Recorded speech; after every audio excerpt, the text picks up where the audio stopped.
C'est la raison pour laquelle nous avons choisi comme thème pour notre conférence cette année, Jésus, notre modèle de pardon. Ce thème est tiré de ce verset que nous retrouvons en Luc chapitre 23, le verset 34, où Jésus, étant sur la croix, a fait une prière qui étonne. Il a dit, Père, pardonne-leur, car ils ne savent pas ce qu'ils font. Nous avons déjà écouté 2 messages basés sur ce thème et notre âme a été richement bénie. Cet après-midi, le Seigneur va encore nous parler à travers le 3e message. Donc, disposons-nous à écouter sa voix. Nous voulons prendre le temps pour saluer les membres actuels de notre assemblée, l'Assemblée Shalom Baptiste Fondamentale. Nous saluons également les anciens membres qui sont avec nous cet après-midi pour participer à la conférence. Et nous voulons aussi saluer les amis, nos amis qui sont en train de suivre non seulement sur Zoom, mais aussi sur YouTube et sur Agapao Media. Je vous souhaite d'avoir un moment richement béni en notre compagnie. La direction du programme de cet après-midi sera assurée par notre frère Ronald Toussaint, à qui je cède la place à l'instant pour vous accompagner tout au long de cette 3e soirée de conférence que nous avons à l'Assemblée Shalom Baptiste Fondamentale. Que le Seigneur vous bénisse. Merci, Pasteur Télisma. Frères et sœurs, amis, vous tous qui nous suivez sur Zoom et sur YouTube, bonsoir. En Ésaïe, l'Éternel a dit à son peuple, « Quand tu traverseras les eaux, je serai avec toi. Les fleuves ne te submergeront pas. Quand tu marcheras au milieu du feu, tu ne te brûleras pas. La flamme ne te consumera pas. » Par voie de conséquence, nous n'avons pas à nous inquiéter. Nous n'avons pas à craindre de la tempête, car vents et flots sont mesurés et par sa main sont dirigés. Au bruit de la tempête menaçante, appelons-le afin qu'il parle et arrête ces terribles accents. Entonnons les paroles de ce cantique que nous trouvons dans notre livre de chants. Maître, entends-tu la tempête? J'invite notre frère Ansi Bijou à projeter ce chant pour nous. Je vous invite à entonner ce chant en gardant bien sûr vos micros fermés. Maître, entends-tu la tempête?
C'est toi que j'ai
Paix vous soit. Paix vous soit. Amen. Écoutons la prière d'invocation avec notre pasteur Jean-Maxime Pierre. Prions le Seigneur. Notre Dieu, notre Père, combien nous te sommes reconnaissants parce que même au milieu de la tempête, tu peux faire régner la paix, comme le Seigneur Jésus-Christ l'a fait. Et pour cela, il ne faut qu'un seul mot, qu'une seule parole de ta bouche pour que la paix revienne. Nous prions, Seigneur, pour que tu nous donnes la paix dans notre pays agité, dans nos familles bouleversées, dans nos quartiers, dans nos communautés qui sont souvent sans dessus-dessous. Fais régner la paix éternelle. Merci pour cette nouvelle opportunité que tu nous offres ce soir de nous réunir, même à distance, afin que nous puissions entendre ta parole et être instruits dans tes voies. Nous prions, Père, que tu nous donnes un cœur attentif à ta voix et prompt à l'obéissance. Fais que nous comprenions ce que nous allons entendre, mais surtout que nous désirions le mettre en application. Que tu bénisses chaque aspect de ce culte ce soir et que tous ceux qui vont y assister aujourd'hui ou peut-être plus tard soient bénis par le contenu, par chaque parole, par chaque chant et surtout par le message de ta parole. Sois avec nous, Seigneur, nous t'en prions, au nom de notre Seigneur Jésus. Amen. Amen. Amen. Le psalmiste de le psaume 80 a appelé l'Éternel à l'aide parce que Israël était dévasté, ravagé par ses ennemis. Le psalmiste au verset 3 dit « Ô Dieu, relève-nous, fais briller sur nous ta face. » Aujourd'hui encore, nous pensons que notre pays a besoin d'être relevé par Dieu. Alors chantons, entonnons « Ô Dieu, relève-nous » afin que Dieu puisse relever notre pays. Notre frère Ansi Bijou, une fois de plus, va projeter pour nous ce chant « Ô Dieu, relève-nous ». Je vous invite encore à chanter, mais en gardant votre micro fermé. « Ô Dieu, relève-nous ».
Tolérance de nos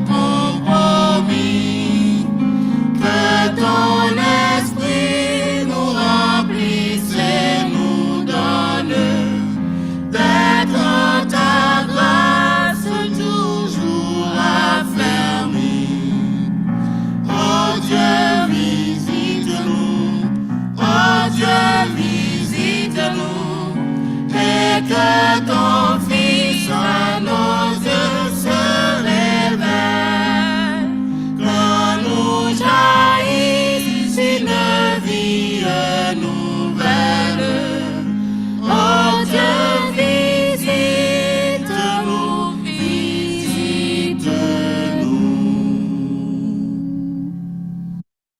Merci à notre frère Hans Bijou.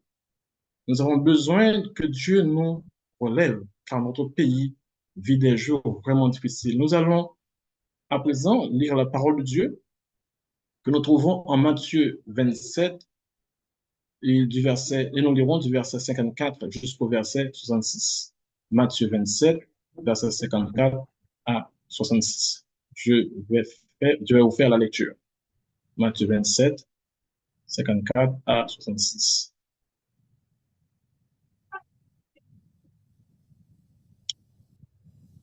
Je demande à notre frère de commencer à faire défiler les slides. Le centenier et ceux qui étaient avec lui pour garder Jésus, ayant vu le tremblement de terre qui venait d'arriver, furent saisis d'une grande frayeur et dirent, assurément, cet homme était fils de Dieu. Il y avait là plusieurs femmes qui regardaient de loin, qui avaient accompagné Jésus depuis la Galilée pour le servir. Parmi elles était Marie de Magdala, Marie, mère de Jacques et de Joseph, et la mère des fils de Zébédée. Le soir étant venu, arriva un homme riche d'Arimathée, nommé Joseph, lequel était aussi disciple de Jésus. Il se rendit vers Pilate et demanda le corps de Jésus, et Pilate ordonna de le remettre. Joseph prit le corps, l'enveloppa dans un seul blanc et le déposa dans un sépulcre neuf qu'il s'était fait tailler dans le roc. Puis, il roula une grande pierre à l'entrée du sépulcre et il s'en alla. Marie de Magdala et l'autre Marie étaient là, assises vis-à-vis du sépulcre. Le lendemain, qui était le jour après la préparation, les principaux sacrificateurs et les pharisiens allèrent ensemble auprès de Pilate et dirent, « Seigneur, nous nous souvenons que cet imposteur a dit, quand il vivait encore, après 3 jours, je ressusciterai. Ordonne donc que le sépulcre soit gardé jusqu'au 3e jour, afin que ses disciples ne viennent pas dérober le corps et dire au peuple, il est ressuscité des morts. Cette dernière imposture serait pire que la première. Il leur dit, vous avez une garde. Allez, garde-le vous-même. Comme vous l'entendrez. Ils s'en allèrent et assurèrent du sépulcre au moyen de la garde, après avoir scellé la pierre. Parole du Seigneur. Amen. En fait, là, j'ai une question pour vous. Est-ce que nous connaissons pour qui ça, Rédempteur nous est venu mourir sous quoi? Pourquoi tout le monde connaît ça? C'est pour les gens qui croient capable de sortir en bas malais. Pour eux, capable de donner. En nous chanter, Rédempteur mourir sous la croix. Et je demanderai encore une fois à notre frère Hans Bijou de projeter pour nous ce chant Rédempteur mourir sur la croix. Vous pouvez toujours chanter, mais en gardant bien sûr vos micros fermés.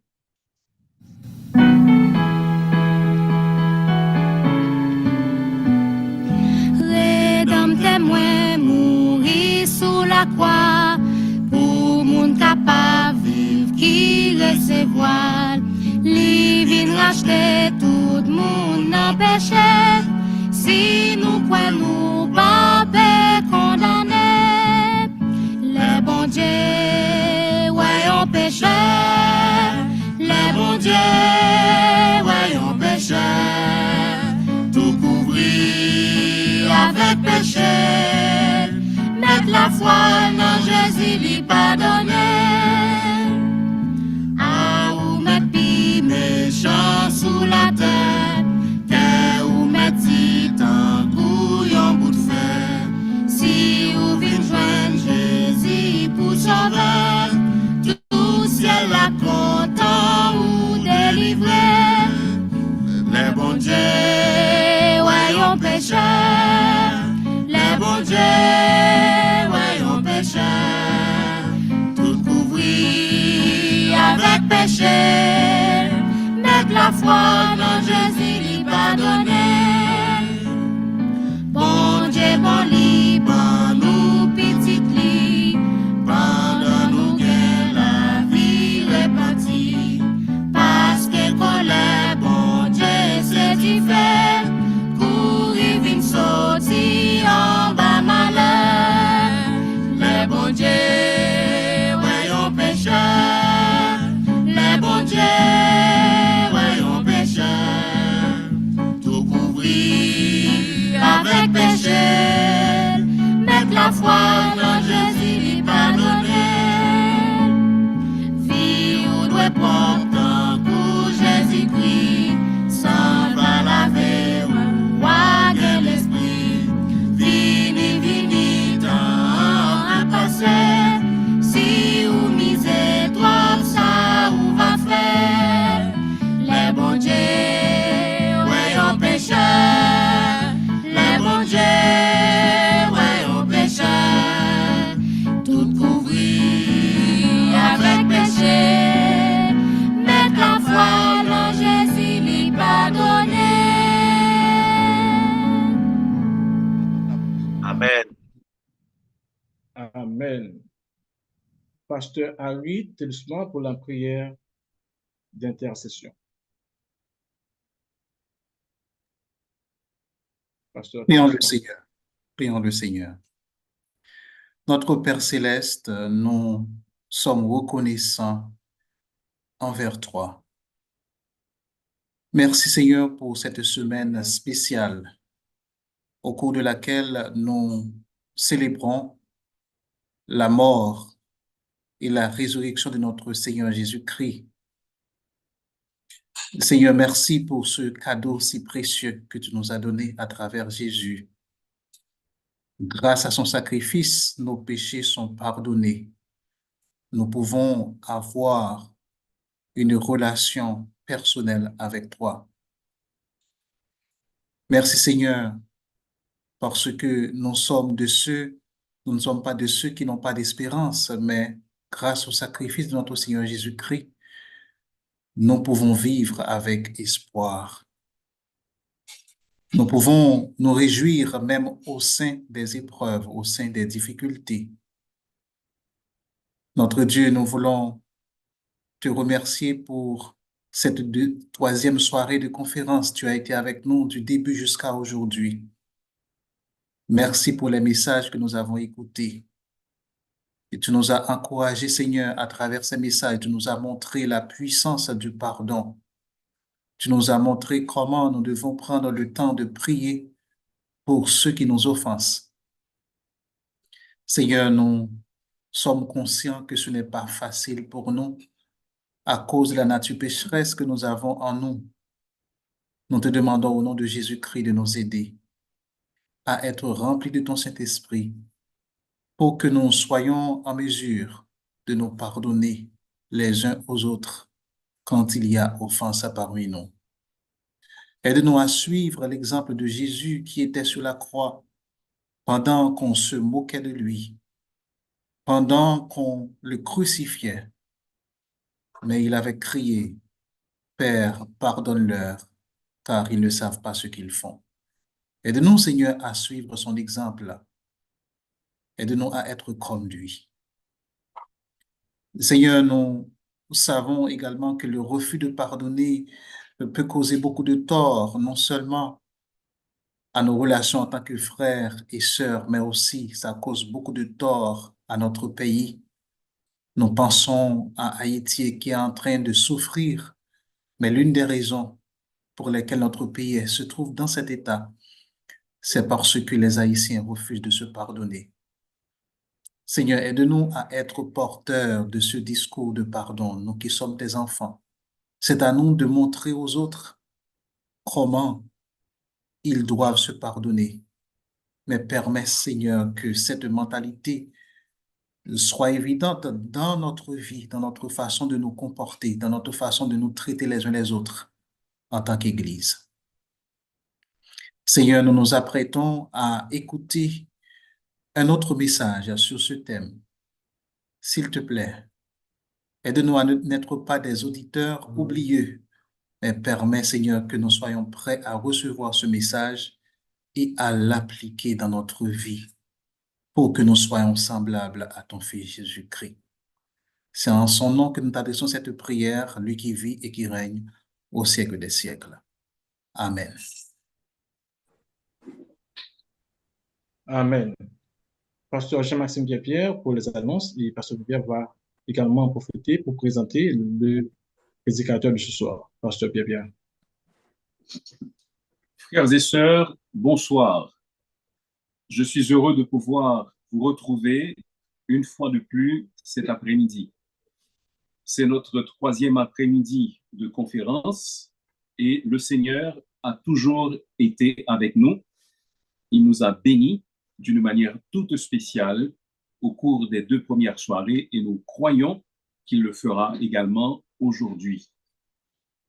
Comme vous pouvez vous en souvenir, le thème qui a été retenu pour notre conférence, c'est Christ, notre modèle de pardon. En effet, Jésus est celui que nous devons suivre pour que nous puissions apprendre à pardonner aux autres. Il est à peu près certain qu'au cours de notre existence, des personnes viendront à nous offenser.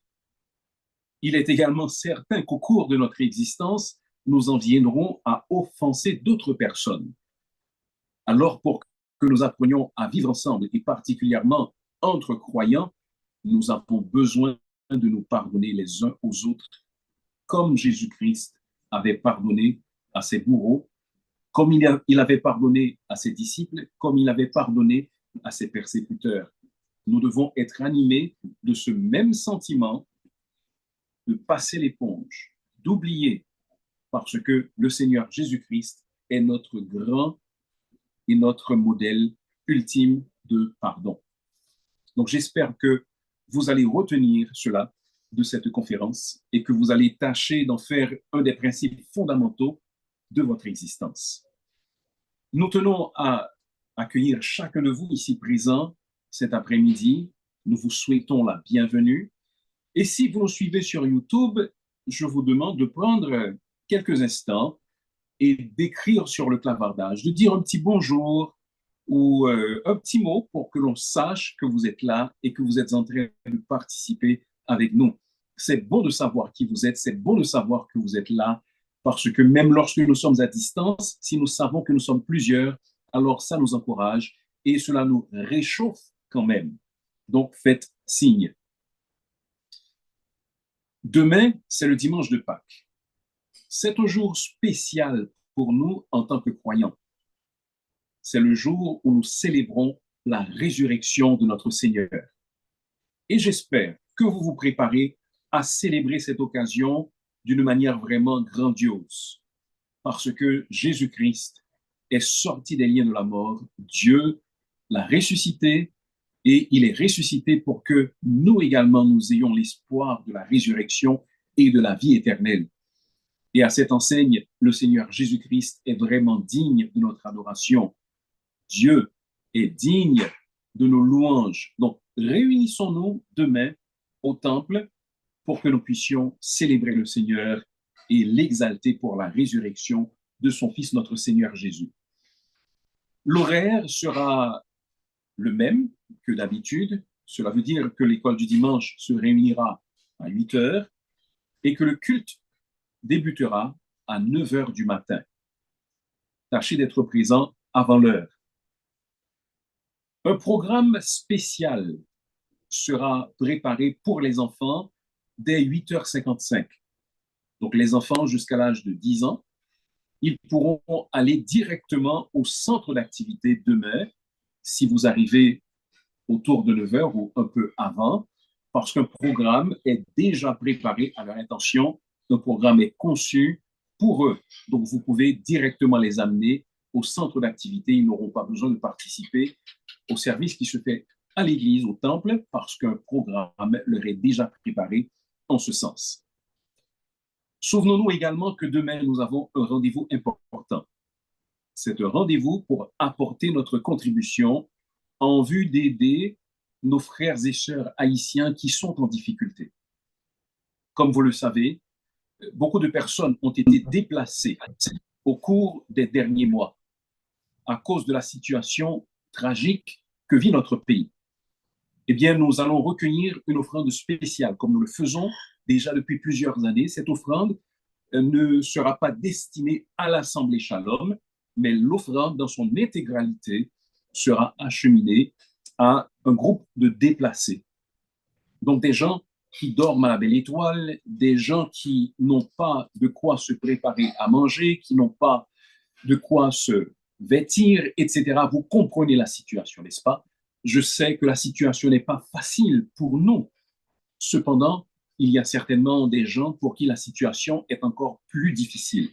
Et pour pouvoir contribuer, d'abord, vous pouvez vous souvenir d'apporter la petite enveloppe que vous avez reçue dimanche dernier et insérez-y votre participation, votre contribution, que ce soit en cash, que ce soit un chèque. Cependant, si vous n'avez pas l'opportunité de le faire, il y a d'autres moyens par lesquels vous pouvez donner. Vous pouvez le faire par virement bancaire sur l'un des comptes de l'Assemblée Shalom, pour le compte Gourde, Unibank 2 70 10 21 11 07 066 et le compte dollar 2 70 10 22 11 06 836. Vous pouvez le faire également par mon cash au 28 15 73 49. Souvenons-nous, frères et sœurs, que la parole de Dieu dit « Tel qui donne libéralement devient plus riche, et tel qui épargne à l'excès ne fait que s'appauvrir. » Donc, donnons libéralement parce que nous croyons que c'est une bonne cause, une cause que Dieu approuve, et parce que nous croyons également qu'il nous bénira à cause de notre générosité. Et bien sûr, demain soir marquera la fin de la conférence de Pâques. Donc, nous avons rendez-vous encore demain soir au même lieu, à la même heure, ensemble à 5 heures pour notre dernière soirée de conférence. Et le prédicateur en la circonstance, ce sera le pasteur Harry Telusma. Aujourd'hui, le prédicateur sera notre frère Jacob Compère. Jacob Compère a étudié les mathématiques à l'école normale supérieure de l'Université d'État d'Haïti. Il a travaillé comme professeur de mathématiques dans plusieurs établissements d'enseignement secondaire de la capitale entre 2005 et 2020. Il est licencié du STEP en ministère pastoral, diplômé de l'Université de Port-au-Prince en sciences comptables. Il est gestionnaire, communicateur digital et PDG de l'agence électroménager Le Livreur. Il est aussi PDG de Téléédification. C'est un média social et une chaîne Facebook. Il est marié et il est également un prédicateur de l'Évangile. C'est cet homme qui apporte le message de la parole de Dieu ce soir. Donc voilà pour nos annonces, frères et sœurs. Encore une fois, c'est une joie pour nous de pouvoir être ensemble. Je repasse maintenant la parole à notre frère Ronald Toussaint pour la suite de notre programme de ce soir. Merci, Pasteur Pierre. Juste avant d'écouter le frère Jacob Compère, nous allons entonner le chant thème de la conférence « Venez à celui qui pardonne ». Et une fois de plus, je fais appel à notre frère Hans Bijou pour projeter ce chant pour nous. « Venez à celui qui pardonne ».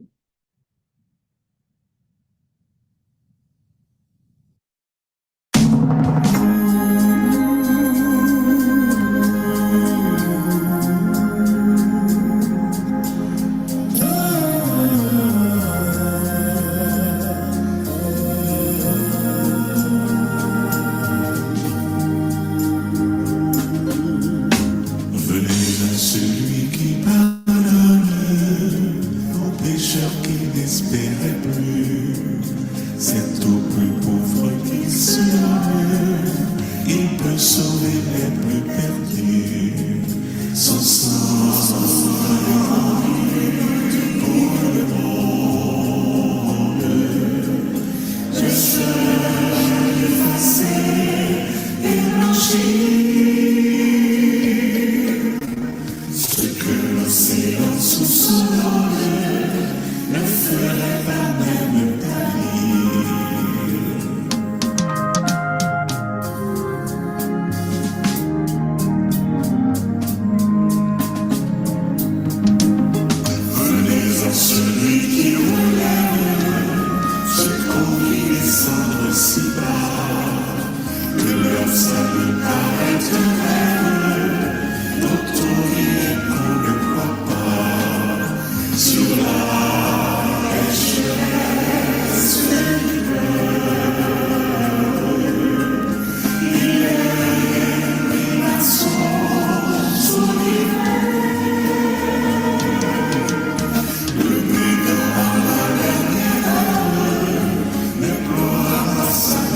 Venez à celui qui console les inconsolables douleurs.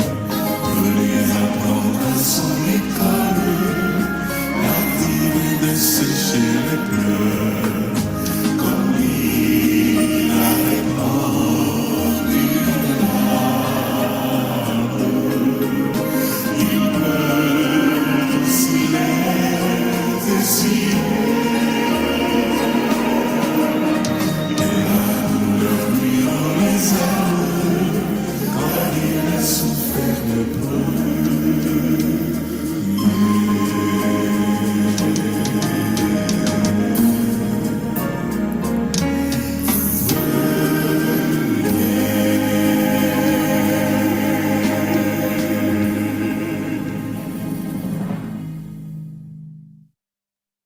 C'est un appel qui est lancé et ça nous dit venez. Venez surtout vous qui êtes rebelles, venez surtout vous qui n'avez pas encore connu Christ et le Christ est là pour vous relever. Je cède à présent le microphone à notre frère, encore la parole à notre frère Jacob Compère pour le message de la parole de Dieu.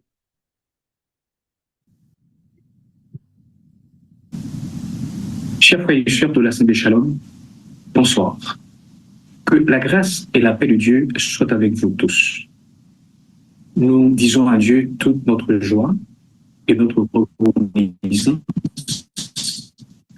d'être ici ce soir pour pouvoir l'adorer dans le cadre de cette conférence de Pâques de l'année 2024. Nous voulons également dire merci au pasteur Maxime Pierre qui nous a offert l'opportunité de servir comme prédicateur en cette circonstance. Sans plus tarder, je vous invite à ouvrir votre Bible avec moi en Luc chapitre 23, où nous lirons les versets 33 et 34. Lorsqu'il fut arrivé au lieu appelé Crâne, ils le crucifièrent, ainsi que les deux malfaiteurs, l'un à droite et l'autre à gauche. Jésus dit, « Père, pardonne-leur, car ils ne savent pas ce qu'ils font. » Ils se partagèrent ses vêtements en tirant au sort. Parole du Seigneur. Christ, notre modèle de pardon. Permettez que j'introduise la prédication de ce soir par cette question. Quand est-ce qu'un modèle s'avère nécessaire? La réponse à cette question est simple. On a besoin de modèles lorsqu'on doit accomplir péremptoirement et parfaitement une tâche répondant à des critères précis et obligatoires. Dans ce cas, son utilisation favorise une gestion pertinente, efficiente et optimale des ressources. C'est le cas, par exemple, dans l'industrie de la mode et dans l'ingénierie civile. Dans l'une, on parle de patron, de modèle, de top modèle, et dans l'autre, de plan, de coquille, de maquette, etc. Si dans le monde administratif, les professionnels et les gestionnaires utilisent des modèles pour éviter de passer à côté des objectifs fixés et de gaspiller les ressources, alors, à combien plus forte raison dans la sphère spirituelle, nous autres chrétiens, nous devons, nous aussi, utiliser des modèles pour accomplir parfaitement les tâches ô combien excellentes que le Seigneur nous a confiées. Mes sœurs et mes frères, nous sommes des ministres et gestionnaires en notre qualité de dispensateurs des mystères et des diverses grâces de Dieu. 1 Corinthiens chapitre 4, les versets 1 et 2. 1 Pierre chapitre 1er, le verset 10. Comme de bons ministres et gestionnaires du royaume de Dieu, l'une des responsabilités fondamentales que nous avons est de pardonner à ceux qui nous ont causé du tort. Ceux à qui vous pardonnerez les péchés, ils leur seront pardonnés, et ceux à qui vous les retiendrez, ils leur seront retenus.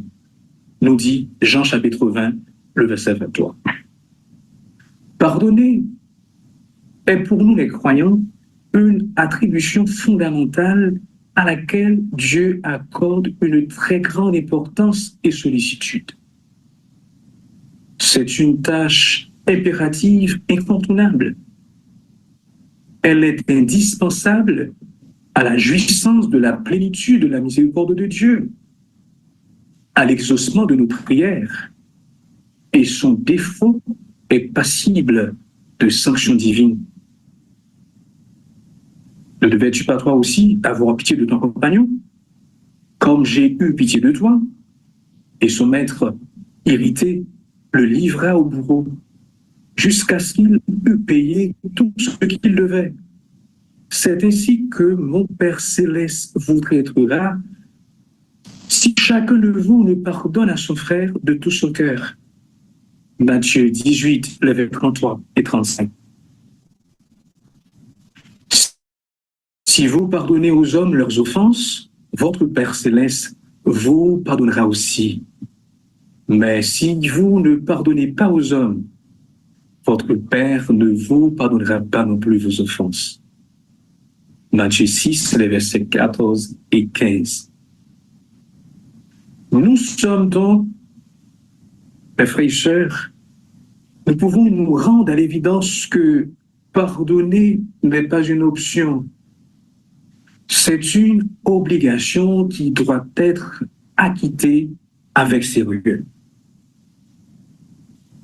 Pour pardonner parfaitement à nos prochains, nous devons inéluctablement nous calquer sur Jésus. Je le répète, si nous voulons pardonner conformément aux exigences de Dieu, alors Jésus-Christ est le modèle par excellence à imiter. Que faire pour se calquer à Christ? Épouser le modèle de Jésus du pardon suggère entre autres 3 grandes implications. Nous vous invitons à les découvrir avec nous dans le cadre de la prédication de ce soir. La première grande implication pour se calquer sur Christ est le partage de la philosophie christique du pardon. Pour arriver à pardonner parfaitement, le croyant doit partager implacablement la vision du Christ, du pardon. Cette condition émane de l'esprit du triplet parabolique de Luc chapitre 15. Pour cerner cette pensée, nous pouvons considérer les 2 définitions que voici. Le Robert définit le pardon comme suit: tenir une offense, une faute pour nulle. Renoncer à punir, à se venger. Juger avec indulgence, en minimisant la faute d'eux. Xavier Léon Dufour nous aide à avoir une compréhension encore plus profonde de la notion du pardon. D'après lui, pardonner signifie rétablir la relation rompue entre 2 êtres à cause d'une offense. La combinaison de ces 2 définitions nous permet de faire un zoom sur la conception néo-testamentaire du concept de pardon. En effet, parler de pardon dans la perspective du Nouveau Testament revient à parler de la grâce merveilleuse, de la sollicitude de Dieu incarnée dans la parole, la pratique et la mort de Jésus-Christ. Le pardon, dans son sens profond, nous parle de Dieu, alors du Dieu d'amour, cherchant l'homme perdu pour le libérer, le rétablir dans une relation et communion nouvelle et lui donner un avenir éternel. Telle est la philosophie du Christ du pardon. Et cette pensée constitue la trame à la fois de la parabole de la brebis perdue, de la parabole de la drachme perdue et de celle du fils perdu que nous trouvons en Luc chapitre 15. En effet, dans la première parabole se trouve configuré ce que Dieu a été et continue à être à travers la personne de Jésus-Christ. Un Dieu incroyablement proche de celui qui se perd, passionnément attaché à retrouver ce qui est perdu, cette passion absolument désintéressée pour ce qui est perdu est le sujet de sa joie. Luc chapitre 15, les versets 3 à 7. Dans la deuxième parabole est mise en scène Dieu qui cherche avec passion ce qui est perdu sans s'interroger sur la cause de cette perdition. Le Dieu dont la seule joie est cette quête incessante de l'égarer se fait présence dans la personne de Jésus-Christ. Luc chapitre 15, les versets 11 à 32. Quant à la troisième parabole, on y voit la configuration d'un Dieu qui fait surgir l'amour et qui, de cette façon, permet d'effacer le passé marqué par la transgression pour enfin ouvrir un avenir neuf.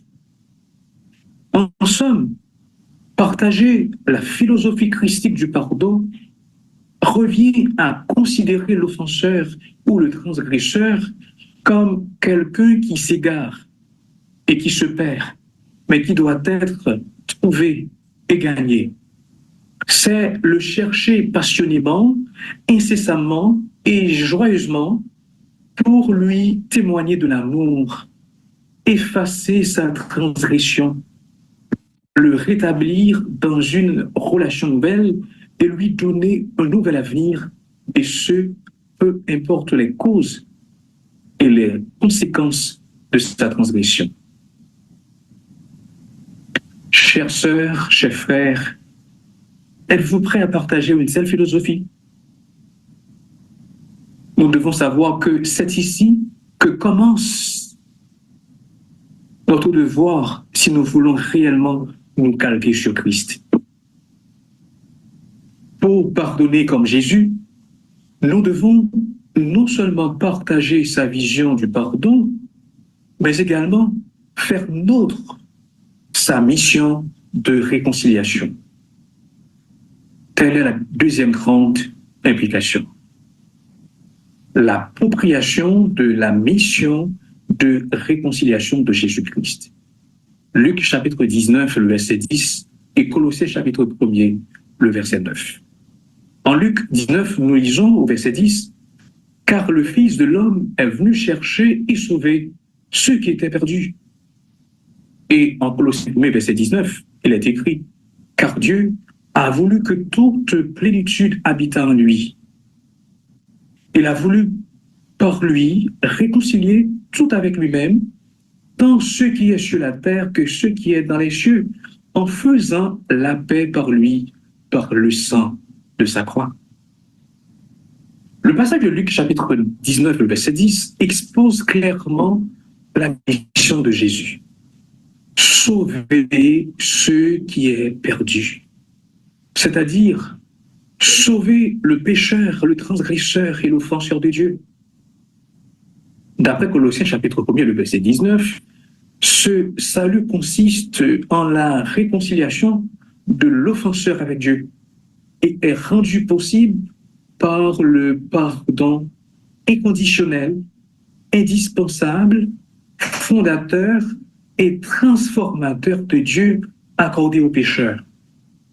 Christ est donc le médiateur de la réconciliation de l'homme avec Dieu.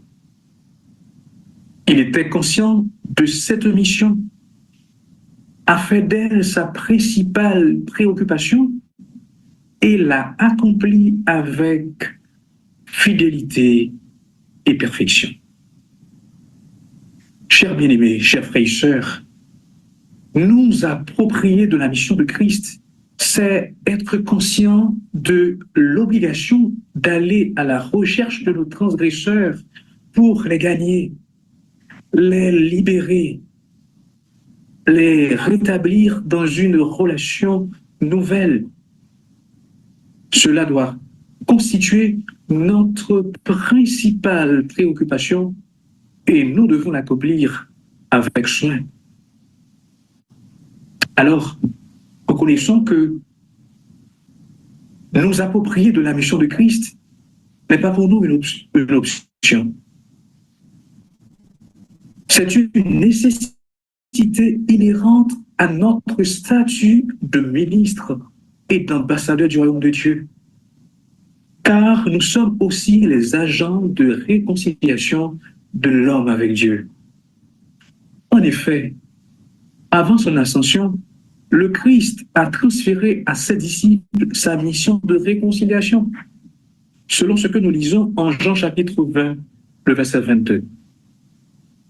Après ces paroles, il souffla sur eux et leur dit, « Recevez le Saint-Esprit. » Et au verset 23, « Ceux à qui vous pardonnerez les péchés, ils leur seront pardonnés.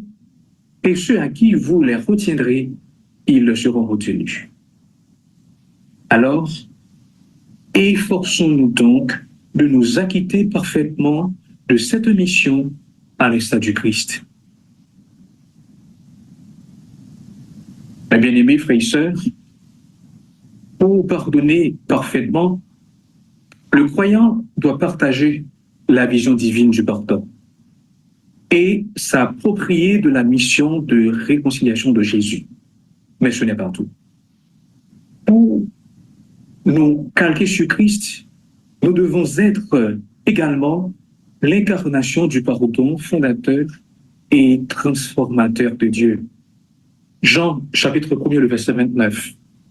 Hébreux, chapitre 9, le verset 22. Et Luc, chapitre 23, le verset 34. En Jean 1er, verset 29, il est écrit, « Le lendemain, il vit Jésus venant à lui, et il dit, « Voici l'agneau de Dieu qui ôte le péché du monde. » En Hébreux 9, verset 22, nous pouvons lire, « Et presque tout, d'après la loi, est purifié avec du sang. Et sans effusion de sang, il n'y a point de pardon. » Christ est l'incarnation du pardon de Dieu. Nous venons de voir au point 2 que Christ est le médiateur de la réconciliation de l'homme avec Dieu et que cette réconciliation se matérialise par le pardon. En Hébreux 9, le verset 22, nous voyons que ce pardon est dispensable et exige un prix. Ce prix exigé est à la charge de l'offensé et non de celle de l'offenseur. Et c'est ici que réside la plus grande difficulté de la mission de... Pour résoudre ce problème, pour enlever cette difficulté, Christ est au premier, le verset 29. En Jean 1er, 29, Christ est le pardon de Dieu incarné. Et en Luc 23, le verset 34, il est le pardon de Dieu accordé. Être l'incarnation du pardon indispensable à la réconciliation, c'est consentir de payer le prix fort exigé. C'est en vertu de ce caractère indispensable du pardon que Christ à la croix a pardonné à ceux qui le crucifièrent. Tout refus de la part de Christ de pardonner serait synonyme d'échec de sa mission. Et la réussite de la mission de Jésus-Christ nous dit qu'il n'existe pas de péché qui soit impardonnable, sinon le péché contre le Saint-Esprit. Chers sœurs, chers frères de l'Assemblée Shalom, Christ a fait de chacun de nous médiateur de la réconciliation. Soyons donc l'incarnation du pardon divin indispensable à cette mission. S'il le faut, soyons prêts à souffrir dans le but d'accomplir parfaitement la mission que le Seigneur nous a confiée. Peut-être certains d'entre vous sont en train de dire en son cœur, oui, je comprends qu'il est important de pardonner. Mais Seigneur, à ce que je sache, il y a des offenses qui ne devraient pas être pardonnables. Figure-toi bien, Seigneur. À titre d'exemple, comment pourrait-on demander à M. Desenclos de pardonner aux assassins de sa famille qui ont brûlé vif sa femme et ses 2 filles? Je pourrais considérer d'autres cas similaires. Alors, penses-tu que cela serait possible pour lui? Non, non, Seigneur. Je ne le crois pas.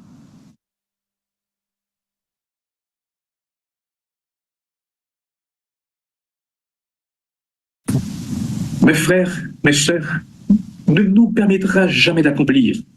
Et Dieu ne nous demandera jamais de faire quelque chose qui soit au-delà de nos capacités. Ce que nous devons savoir, c'est que pour accomplir les desseins de Dieu, il faut nécessairement utiliser les ressources de Dieu. Le pardon est divin. Pardonner est un ordre divin. Et la force de pardonner vient de Dieu seul. C'est pour cette raison même que le Seigneur Jésus a fait don de son esprit à ses disciples avant de leur confier la responsabilité de pardonner en Jean chapitre 20, les versets 22 et 23. Après ces paroles, il souffla sur eux et leur dit, « Recevez le Saint-Esprit.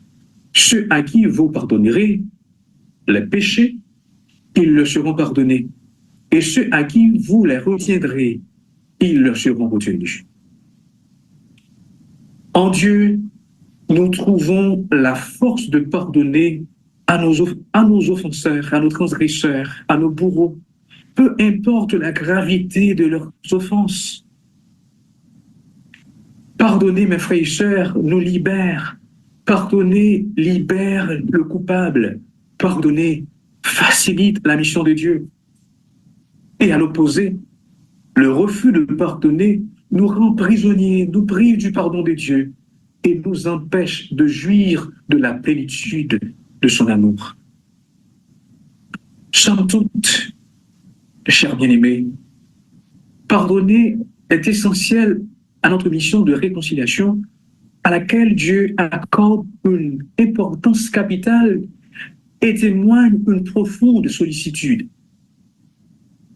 Jésus-Christ se révèle l'unique modèle nous permettant d'accomplir parfaitement cette mission. Pour nous calquer sur lui, 3 conditions s'avèrent nécessaires, voire indispensables. Premièrement, nous devons partager sa vision du pardon. Deuxièmement, nous devons nous approprier joyeusement de sa mission de réconciliation. Et enfin, nous devons être comme lui, l'incarnation du pardon de Dieu. Ma question pour vous, jusqu'où sommes-nous prêts à aller dans notre imitation du pardon de Christ? Quelles sont les limites de notre pardon? Mes frères, mes sœurs, le sens profond de l'expression « se calquer sur Christ » s'explique dans cette déclaration de Jésus-Christ en Matthieu chapitre 16, le verset 24. Alors, Jésus dit à ses disciples, « Si quelqu'un veut venir après moi, qu'il renonce à lui-même, qu'il se charge chaque jour de sa croix et qu'il me suive. » Donc, nous calquer sur Jésus, c'est le suivre jusque dans sa mort. Ça, c'est l'Évangile et c'est notre défi à tous. Que Dieu nous bénisse et nous soit en aide. Amen. Amen. Amen. Merci au pasteur Compère. Si vous avez tout oublié, retenez quand même ceci, le pardon est divin. Et en Dieu, nous trouvons la force de pardonner à nos oppresseurs. Nous trouvons la force de pardonner à ceux qui nous ont fait du mal. Frères et sœurs, amis, pour mettre un terme à notre soirée de conférence, nous tenons à rappeler une fois de plus l'amour que Dieu a manifesté envers nous en envoyant son Fils nous sauver de la mort, du péché. Car Dieu m'a tant aimé, j'invite notre frère Ansi Bijou, une fois de plus, à projeter ce chant pour nous. Et après, pasteur Pierre sera avec nous une fois de plus pour la prière finale, les mots de bénédiction. Frère Ansi Bijou, car Dieu m'a tant aimé.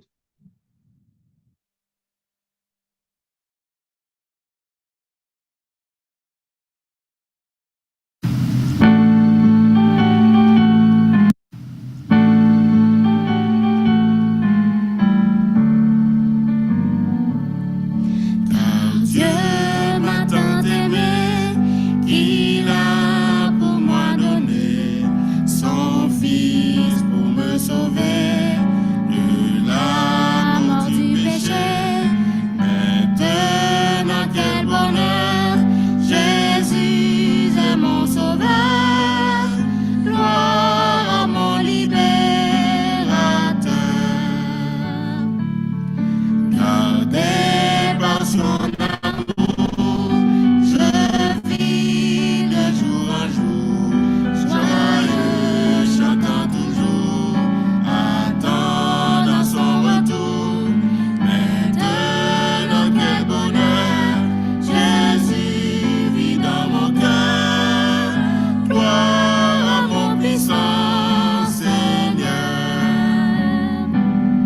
Bientôt, alléluia, enfin il reviendra. Jésus m'enlèvera, avec lui me prendra. Alors, parfait bonheur, Jésus sera vainqueur. Gloire au grand triomphateur.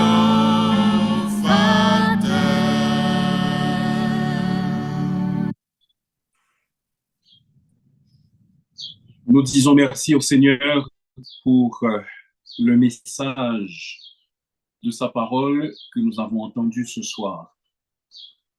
Nous avons besoin de comprendre que nous sommes l'incarnation de la mission de réconciliation du Seigneur Jésus. Certains d'entre nous se demandent peut-être, est-ce que j'aurai la force de pardonner à ceux qui me font ou qui me feraient autant de mal qu'ils n'en ont fait au Seigneur Jésus? Est-ce que j'y parviendrai véritablement? Je pense que nous pouvons assez facilement répondre à cette question. Si vous avez un conjoint à qui vous ne pouvez pas pardonner, si vous avez des frères et sœurs à qui vous ne pouvez pas pardonner parce qu'ils vous ont fait quelque chose qui ne vous a pas plu, alors ne pensez pas que vous pardonneriez à des gens qui vous feraient souffrir autant qu'au Seigneur Jésus. Si nous ne pouvons pas accorder les petits pardons, entre guillemets, alors nous ne pourrons pas accorder les grands pardons, entre guillemets, également. C'est pour cela, frères et sœurs, que je vous invite à sonder vos cœurs. Je nous invite à sonder nos cœurs et à voir si la pratique du pardon est véritablement là chez nous. Nous n'avons pas besoin de chercher trop loin. Il se peut que nous ayons besoin de pardonner à un collègue au travail, à un camarade de classe, à un voisin, et comme je viens de le dire tantôt, à un frère ou une sœur de sang, ou encore à un conjoint ou une conjointe. Donc, il ne faut pas prendre ces paroles comme quelque chose qui sont très loin, mais cette parole est toute proche de notre bouche. Elle est dans notre cœur et nous pouvons l'appliquer. aujourd'hui même si nous décidons de le faire. Et c'est ce que je vous encourage à faire, pas seulement aujourd'hui, mais à faire du pardon une pratique de vie. Et je le dis pour moi-même également. Donc, frères et sœurs, j'espère que ces messages que vous écoutez durant ces jours vont transformer véritablement vos vies et vous permettront de ressembler davantage au Seigneur Jésus-Christ, parce que c'est lui qui est véritablement notre modèle de pardon. Certains d'entre nous ne peuvent pas pardonner parce que nous n'avons pas encore reçu le Seigneur Jésus. Nous n'avons pas encore reçu le don de la vie éternelle. Nous sommes morts spirituellement et nous ne pouvons pas poser un acte si hautement spirituel que de pardonner aux autres. C'est pour cela que je vous invite cet après-midi, si vous ne connaissez pas encore le Seigneur Jésus, à mettre votre foi en lui, à recevoir le don de la vie éternelle qu'il vous offre. La parole de Dieu dit que c'est par la grâce que nous sommes sauvés, par le moyen de la foi. Et cela ne vient pas de nous, c'est le don de Dieu. Ce n'est point par les œuvres, afin que personne ne se glorifie. Jésus seul peut transformer votre vie, vous donner une nature nouvelle qui vous permettra de pardonner aux autres leurs offenses contre vous. Si ce soir, vous désirez justement faire ce pas de foi, alors vous pouvez écrire ou appeler à ce numéro 38 49 38 30. 38 49 38 30. Si vous êtes hors du pays, c'est le 509 qu'il faut mettre avant. Et nous vous aiderons à trouver une réponse à vos questions et à prier avec vous si vous avez des difficultés à pardonner aux autres. Nous tenons à remercier le frère Jacob Compère pour le message de la parole de Dieu et tous ceux qui ont participé afin que cette soirée soit une réussite. Vous ne les voyez pas tous, mais plusieurs personnes sont en train de travailler dans les coulisses afin que ces moments soient des moments agréables pour vous. Et nous tenons à remercier chacun d'entre vous, frères et sœurs, qui travaillaient ou qui avaient travaillé en vue de la réussite de cette conférence ce soir. Que Dieu nous guide donc et qu'il tienne nos yeux rivés, fixés sur le Seigneur Jésus-Christ, car lui seul est notre modèle de pardon. Prions Dieu. Notre Père, encore une fois, nous ne cessons de nous émerveiller de la grâce merveilleuse qui nous vient de toi et de l'exemple sans pareil du Seigneur Jésus qui a pardonné et qui nous invite à en faire de même. Aide-nous à ne pas faire la sourde oreille, mais à nous conformer à son commandement et surtout à imiter son exemple. Merci pour les paroles que nous avons entendues ce soir. Aide-nous à les mettre en application dans nos vies et que notre Église soit une Église où se pratique ouvertement et couramment le pardon. Et ainsi, Seigneur, nous saurons que nous ressemblons davantage à Jésus et le monde saura que nous sommes tes disciples parce que nous exprimerons notre amour mutuel par l'exercice du pardon les uns envers les autres. Accorde-nous ces grâces, Seigneur, au nom de Jésus. Que le Dieu de paix nous sanctifie lui-même tout entier et que tout notre être, l'esprit, l'âme et le corps soient conservés irréprochables lors de l'avènement de notre Seigneur Jésus-Christ. Celui qui nous a appelés est fidèle et c'est lui qui le fera. Amen. Amen. Amen. Amen et shalom, frères et sœurs. À demain matin pour Shalom. Shalom. Que Dieu vous bénisse. À demain matin, si Dieu le veut. Pareillement, Myriam. Shalom. Shalom. Shalom.